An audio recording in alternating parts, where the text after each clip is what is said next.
Hello friends, வணக்கம். Welcome to Eva சமையல். எல்லோரும் நல்லா இருக்கீங்களா? இன்றைக்கி நம்ம சேனலில் எல்லா பெண்களுக்குமே ரொம்பவே யூஸ்ஃபுல்லான டிப்ஸ் தாங்க பார்க்க போகிறோம். வீடியோவை ஸ்கிப் பண்ணாமல் பாருங்கள். நம்ம சேனலை இப்போ தான் ஃபஸ்ட் டைம் பார்க்குறீங்கன்னா சப்ஸ்கிரைப் பண்ணலைன்னா சப்ஸ்கிரைப் பண்ணிக்கோங்க ஃப்ரெண்ட்ஸ். பக்கத்தில் இருக்க நோட்டிஃபிகேஷன் பெல் ஐக்கானை கிளிக் பண்ணிக்கோங்க. இப்போ வாங்க ஃப்ரெண்ட்ஸ், ஃபஸ்ட்டு டிப் என்னென்னு பார்க்கலாம். நம்ம கடைகளில் ஸ்வீட் அல்லது மயோனைஸ்லாம் வாங்கினோம் அப்படின்னா இந்த மாதிரி சின்ன டப்பாவில் கிடைக்கும் இல்லையா, இந்த டப்பா தான் எடுத்திருக்கேன். இந்த மாதிரி தான் டப்பா எடுக்கணும்னு இல்லை, உங்கள் வீட்டில் இருக்கிற ஏதாவது ஒரு சின்ன பிளாஸ்டிக் கண்டெய்னர் எது வேணாலும் எடுத்துக்கோங்க. இதில் ஒரு சிம்பிளான டிப்ஸ் தாங்க பார்க்க போகிறோம். இப்போ இதில் ஃபஸ்ட் லேயராக நம்ம 1 ஸ்பூன் அளவுக்கு உப்பு சேர்த்துக்கலாம். நான் தூள் உப்பு சேர்த்துருக்கேன். நீங்கள் தூள் உப்புக்கு பதிலாக கல்லுப்பு கூட சேர்த்துக்கலாம்.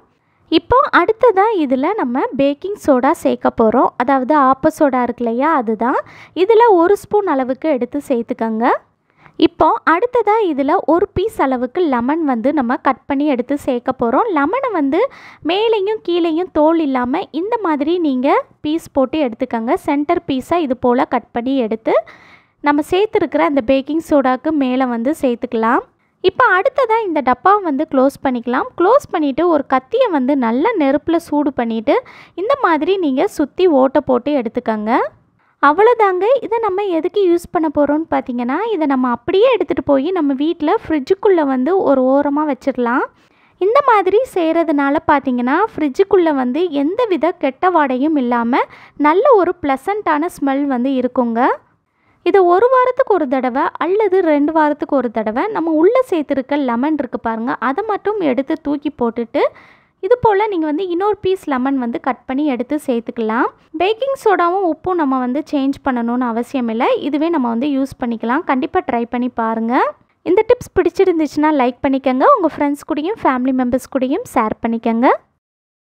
இப்போ வாங்க ஃப்ரெண்ட்ஸ், அடுத்த டிப்ஸ் என்னென்னு பார்க்கலாம். நம்ம வீட்டில் டீ வடிகட்டிலாம் பார்த்திங்கன்னா டெய்லி நம்ம யூஸ் பண்ணுறப்ப இந்த மாதிரி அதுக்குள்ளே நிறைய அழுக்கு படிஞ்சிருக்கும். நம்ம என்ன தான் இதை போட்டு தேய்ச்சி க்ளீன் பண்ணாலும் அந்த அழுக்கு அவ்வளோ சீக்கிரத்தில் போகவே செய்யாதுங்க. நம்ம டெய்லியுமே டீ போட்டு இதில் வடிகட்டி எடுக்கும்போது இன்னும் கொஞ்சம் அழுக்கு எக்ஸ்ட்ரா தான் இதில் படிஞ்சிருக்கும். ஸோ இந்த மாதிரி அழுக்கு ரொம்ப படிஞ்சிருக்கு அப்படின்னா அதை எப்படி நம்ம ஈஸியாக க்ளீன் பண்ணுறதுன்னு பார்க்கலாம். அடுப்பை ஆன் பண்ணிவிட்டு அடுப்பை நல்லா குறைவான தீயில் வச்சுட்டு இந்த மாதிரி வடிகட்டியை நீங்கள் லைட்டாக நீங்கள் இந்த மாதிரி காட்டுங்க. நான் வீடியோவில் காட்டுற மாதிரி சுற்றி எல்லா பக்கமும் படுற மாதிரி நீங்கள் அப்படியே காட்டுங்க. கொஞ்ச நேரத்துலேயே பார்த்தீங்கன்னா இதிலிருந்து நல்ல புகை வர ஆரம்பிக்கும். 1 நிமிஷம் கூட ஆகாதுங்க, இதிலிருந்து டக்குன்னு புகை வர ஆரம்பிக்கும். இந்த மாதிரி புகை வந்ததுக்கப்புறமா நம்ம ஸ்டவ்வை ஆஃப் பண்ணிடலாம். இப்போ அடுத்ததாக நம்ம இதை க்ளீன் பண்ணிடலாம். நீங்கள் டிஷ்வாஷிங் லிக்யூட் யூஸ் பண்ணுறீங்க அப்படின்னா டிஷ்வாஷிங் லிக்யூட் யூஸ் பண்ணி க்ளீன் பண்ணுங்கள். அல்லது நீங்கள் டிஷ்வாஷிங் சோப்பு யூஸ் பண்ணுறீங்க அப்படின்னா அந்த சோப்பை ஸ்க்ரப்பரில் தொட்டு இந்த மாதிரி எல்லா பக்கமும் நல்லா தேய்ச்சி விடுங்க. இப்போ நான் எல்லா பக்கமும் நல்லா தேய்ச்சி விட்டுட்டு அதுக்கப்புறமா எப்படி இருக்குன்னு காட்டுறேன் பாருங்கள். இப்போ நான் எல்லா பக்கமும் நல்லா தேய்ச்சி விட்டுட்டேன். இப்போ நான் தண்ணியில் கழுவிட்டு எப்படி இருக்குன்னு காட்டுறேன். இப்போ பாருங்கள், நான் தண்ணியில் ஃபுல்லாக கழுவி எடுத்துட்டேன். எந்த அளவுக்கு அந்த அழுக்கெல்லாம் போயிருச்சுன்னு நல்ல பளிச்சுன்னு ஆயிடுச்சு பாருங்கள். ஃபஸ்ட்டு இருந்ததுக்கும் இப்போக்கும் உங்களுக்கு நல்ல டிஃப்ரென்ஸ் தெரியும்னு நினைக்கிறேன். 1 வாரத்துக்கு ஒரு தடவை உங்கள் வீட்டில் டீ வடிகட்டியை இந்த மாதிரி நீங்கள் க்ளீன் பண்ணி பாருங்கள். நல்ல பளிச்சுன்னு ஆகிடும். கண்டிப்பாக ட்ரை பண்ணி பாருங்கள். இந்த டிப்ஸ் பிடிச்சிருந்துச்சுன்னா லைக் பண்ணிக்கோங்க. உங்கள் ஃப்ரெண்ட்ஸ் கூடயும் ஃபேமிலி மெம்பர்ஸ் கூடயும் ஷேர் பண்ணிக்கோங்க. இப்போ வாங்க ஃப்ரெண்ட்ஸ், அடுத்த டிப்ஸ் என்னென்னு பார்க்கலாம். நம்ம வீட்டு பாத்ரூமை என்ன தான் நம்ம க்ளீன் பண்ணி வச்சுருந்தாலும் அது ஈரமாகவே இருக்கிறதுனால சில நேரங்களில் நம்ம கால் வைக்கும் போதே அப்படி வழுக்கிற மாதிரி இருக்கும். முக்கியமாக நம்ம வீட்டில் குழந்தைங்க பெரியவங்களாம் இருக்காங்க அப்படின்னா இதை நம்ம வழுக்காதவாறு பார்த்துக்கிறது நல்லது இல்லையா? அதுக்கு ஒரு சூப்பரான டிப்ஸ் தாங்க பார்க்க போகிறோம். ரொம்ப ஈஸியாக ரெடி பண்ணிடலாம். ஒரு மக்கு எடுத்துக்கோங்க. இதில் நம்ம டூத் பேஸ்ட் சேர்க்க போகிறோம். நீங்கள் பல் வளர்க்குறதுக்கு என்ன பேஸ்ட் யூஸ் பண்ணுறீங்களோ எது வேணாலும் சேர்த்துக்கலாம். நான் சென்சோடைன் எடுத்திருக்கேன். இதில் நம்ம பல் வளர்க்குறதுக்கு எடுப்போம் இல்லையா, அந்தளவுக்கு நீங்கள் சேர்த்திங்கனாலே போதுங்க. இப்போ அடுத்ததாக இதில் கொஞ்சமாக தண்ணி சேர்த்துக்கலாம். தண்ணி சேர்த்து கையை வச்சு இந்த பேஸ்ட் தண்ணியில் நல்லா கரையிற அளவுக்கு நல்லா மிக்ஸ் பண்ணி விட்டுடலாம். இப்போ அடுத்ததாக இதில் நம்ம ஷாம்பு சேர்க்கணும். ஷாம்பு அதிகமாக சேர்க்கக்கூடாது. 1 ஸ்பூன் அளவுக்கு சேர்த்துக்கங்க. 1 ஸ்பூன் அளவுக்கு தான் கண்டிப்பாக சேர்க்கணும், அதிகமாக சேர்க்காதீங்க. சேர்த்துட்டு இதில் இன்னும் கொஞ்சம் நம்ம தண்ணி சேர்த்துக்கலாம். ஷாம்பு நீங்கள் கிளினிக் ப்ளஸ் பேண்டீன் எது வேணாலுமே சேர்த்துக்கலாங்க. இப்போ இதை நம்ம கையை வச்சு நல்லா கலந்து விட்டுக்கலாம். இந்த ஷாம்பு வந்து தண்ணியில் நல்லா கரைஞ்சி வரணும். இப்போ பாருங்கள், தண்ணியில் நல்லா கரைஞ்சி நொர நொறையாக வந்துருச்சு. அவ்வளோதாங்க, நம்மளோட சூப்பரான க்ளீனிங் லிக்யூட் ரெடி ஆயிடுச்சு. இப்போ அடுத்ததான் நம்ம கடைகளில் ஜூஸ் பாட்டில் அல்லது வாட்டர் பாட்டில்லாம் வாங்கினோன்னா இந்த மாதிரி பாட்டில் கிடைக்கும் இல்லையா, அதுதான் எடுத்திருக்கேன். இதோட மூடியில் வந்து கத்தியை நல்லா நெருப்பில் வந்து வாட்டிட்டு இந்த மாதிரி ஓட்டை போட்டு எடுத்துக்கோங்க.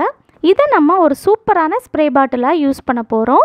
இப்போ இந்த பாட்டிலுக்குள்ளே நம்ம ரெடி பண்ணி எடுத்த லிக்யூடை ஊற்றிடலாம். இப்போ இந்த பாட்டிலை வந்து க்ளோஸ் பண்ணிக்கலாம். இப்போ இதை நம்மளோட பாத்ரூமில் கீழே இருக்கிற டைல்ஸில் எல்லா பக்கமும் நல்லா ஸ்ப்ரே பண்ணி விட போகிறோம். இந்த மாதிரி நீங்கள் எல்லா பக்கமும் நல்லா ஸ்ப்ரே பண்ணி விடுங்க. ரொம்ப நேரம்லாம் ஆகாதுங்க, நம்ம ஒரு 10 நிமிஷத்துலேயே நம்மளோட பாத்ரூமை வந்து சூப்பராக க்ளீன் பண்ணிடலாம். இப்போ நான் கீழே இருக்கிற டைல்ஸில் எல்லா பக்கமும் நல்லா ஸ்ப்ரே பண்ணி விட்டுட்டேன். அடுத்ததாக மேலே இருக்கிற டைல்ஸ்லேயும் நம்ம வந்து ஸ்ப்ரே பண்ணி விட்டுடலாம். இந்த மாதிரி நம்ம ரெடி பண்ணி எடுத்த லிக்யூடை வந்து நீங்கள் ஊற்றி இந்த மாதிரி எல்லா பக்கமும் நல்லா ஸ்ப்ரே பண்ணி விட்டுருங்க. இந்த லிக்யூட் யூஸ் பண்ணி நீங்கள் க்ளீன் பண்ணுறப்ப உங்களோட பாத்ரூம் டைல்ஸ் வந்து நல்ல பளிச்சுன்னு இருக்குங்க. அது மட்டும் இல்லாமல் நம்ம கால் வைக்கும்போது வழுக்கவே செய்யாது. இப்போ நான் எல்லா பக்கமும் நல்லா ஸ்ப்ரே பண்ணி விட்டுட்டேன். இப்போ அடுத்ததாக இந்த டைல்ஸை வந்து ஒரு ப்ரெஷ் வச்சு நல்லா தேய்ச்சி விட போகிறோம். நான் இந்த மாதிரி ஒரு ப்ரெஷ் எடுத்திருக்கேன். இந்த மாதிரி க்ளீனிங் ப்ரெஷ் வந்து உங்கள் வீட்டில் இல்லை அப்படின்னா கண்டிப்பாக நீங்கள் வந்து கடையில் வாங்கிக்கங்க. இது வந்து பார்த்திங்கன்னா 300 ரூபா தான் இருக்கும். ஆன்லைன்லேயுமே கிடைக்குங்க. கண்டிப்பாக நீங்கள் வாங்கிக்கங்க, ரொம்பவே யூஸ்ஃபுல்லாக இருக்கும். இதை வச்சு நம்ம க்ளீன் பண்ணும்போது டைல்ஸில் வந்து எவ்வளோ அழுக்கு இருந்தாலும் 5 நிமிஷத்தில் நம்ம வந்து பாத்ரூம் முழுக்க நம்ம வந்து ஈஸியாக க்ளீன் பண்ணிடலாம். நம்ம குனிஞ்சி கஷ்டப்பட்டு நம்ம வந்து ப்ரெஷ் போட்டு தேய்க்கணும்னு அவசியமே இல்லைங்க. நம்ம நின்னபடி ஈஸியாக க்ளீன் பண்ணிடலாம். அதுக்கப்புறமா பார்த்திங்கன்னா நம்ம வந்து பாத்ரூம் க்ளீன் பண்ணுறதுக்கு மேலே இருக்கிற டைல்ஸ்லாம் க்ளீன் பண்ணணும் அப்படின்னா நம்மள நிறைய பேர் வந்து ஸ்டூல் போட்டு மேலே ஏறி வந்து க்ளீன் பண்ணுற மாதிரி இருக்கும். ஆனால் இந்த மாதிரி க்ளீன் பண்ணுற ப்ரெஷ் வந்து உங்கள் வீட்டில் வாங்கி வச்சுருக்கீங்க அப்படின்னா இதை வச்சு நம்ம க்ளீன் பண்ணும்போது கீழே இருந்தபடியே நம்ம வந்து ஈஸியாக க்ளீன் பண்ணிடலாங்க. நம்மளோட வேலையும் ஈஸியாக முடிஞ்சிடும். 5 நிமிஷத்தில் நம்ம வந்து டக்குன்னு க்ளீன் பண்ணிடலாம். இந்த மாதிரி க்ளீன் பண்ணுற ப்ரெஷ் வந்து உங்கள் வீட்டில் இல்லை அப்படின்னா கண்டிப்பாக நீங்கள் வந்து வாங்கிக்கங்க, ரொம்ப யூஸ்ஃபுல்லாக இருக்கும். இப்போ நான் எல்லா பக்கமும் நல்லா தேய்ச்சி விட்டுட்டேன். அடுத்ததாக நம்ம பாத்ரூம் முழுக்க நல்லா தண்ணி ஊற்றி கழுவி எடுத்துடலாம். நான் ஃபுல்லாக தண்ணி ஊற்றிட்டு எப்படி இருக்குன்னு காட்டுறேன். இப்போ நான் எல்லா பக்கமும் தண்ணி ஊற்றி நல்லா கழுவி எடுத்துட்டேன். இப்போ பாருங்கள், நம்மளோட பாத்ரூம் வந்து எந்த அளவுக்கு நல்லா பளிச்சுன்னு இருக்குன்னு.